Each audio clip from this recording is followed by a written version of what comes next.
You ever wonder who those creepy guys in the blue hazmat suits are in Rust? The ones patrolling the oil rig, guarding the military tunnels, and blasting you the second you peek your head out. They're not just random NPCs the devs tossed in for target practice. There's a reason that they're there. A story. And honestly, it's a lot darker than you'd think. Rust isn't just some random island full of nakeds running around with rocks and spears. There's a story underneath all of that chaos. The island is basically a post-apocalyptic testing ground. You've got these massive abandoned structures, oil rigs, military tunnels, and satellite dishes, launch sites with full-on rockets just rusting away. Somebody built all of this. Somebody ran experiments here. And somebody abandoned it. That somebody? That's where we get into the Cobalt Corporation, the shadowy group behind almost every monument in the game. And if you start paying attention to the little details, logos and signs, even hidden dev notes, you realize the scientists aren't just there by accident. They're tied directly to Cobalt. Cobalt is Rust's fictional megacorp. Think of them like Umbrella from Resident Evil or Vault Tech from Fallout, a shady organization that got way too comfortable playing God. They built facilities all over the Rust Island, research labs, oil rigs, missile silos, even space program launch sites. They were experimenting with everything: nuclear energy, bioweapons, maybe even human testing. And then something went wrong. Really wrong. The world collapsed. Civilization fell apart, and Cobalt? They left behind a wasteland full of radiation, ruins, and death. But not everything was abandoned. Some things stayed behind.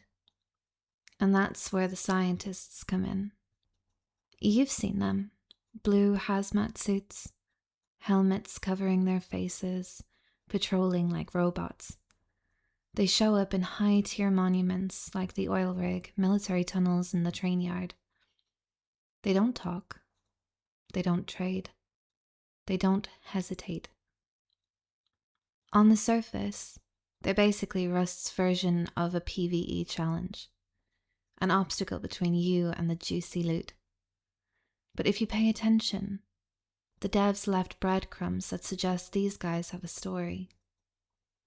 The most obvious theory: they're the remnants of Cobalt's old workforce, the last survivors of the corporation's experiments, still doing their jobs decades after the collapse, guarding research, protecting technology, following orders long after the world stopped giving them.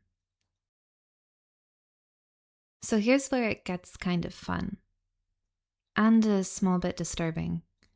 The Rust community have cooked up all kinds of theories about the scientists and who they really are. The first theory is that they are survivors in hazmat suits. Just regular people, the last workers of Cobalt who never left. They keep wearing hazmat suits because the island is crawling with radiation. They stick to their patrols because that's all they know. Basically, they're company men who never clocked out.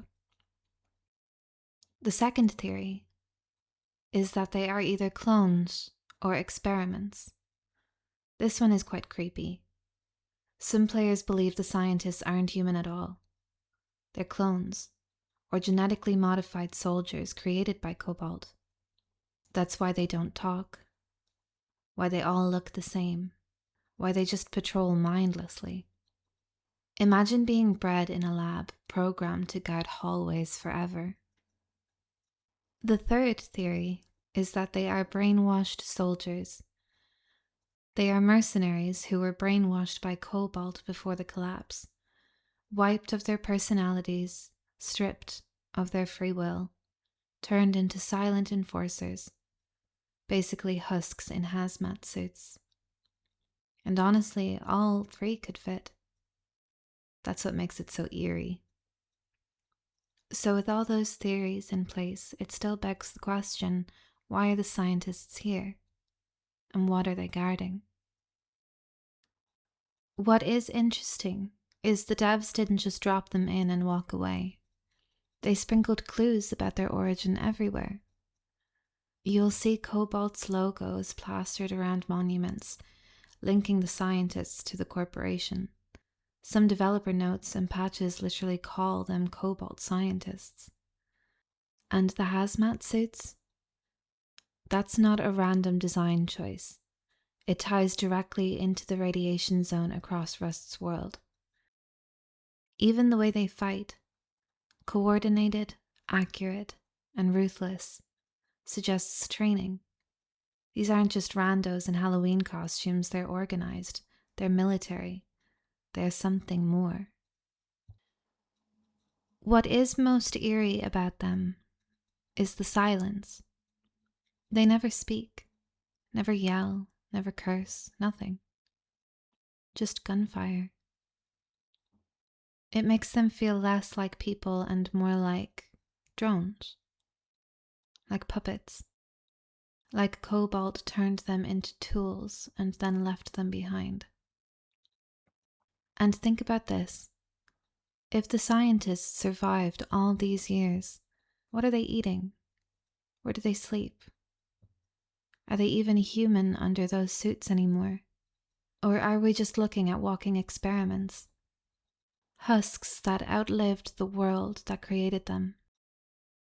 From a gameplay perspective, sure. They're just hostile NPCs there to give you something to fight. They make the monuments harder to loot. But lore-wise, they give Rust's world weight. They make it feel like this island wasn't always just chaos, that there were people here, a corporation.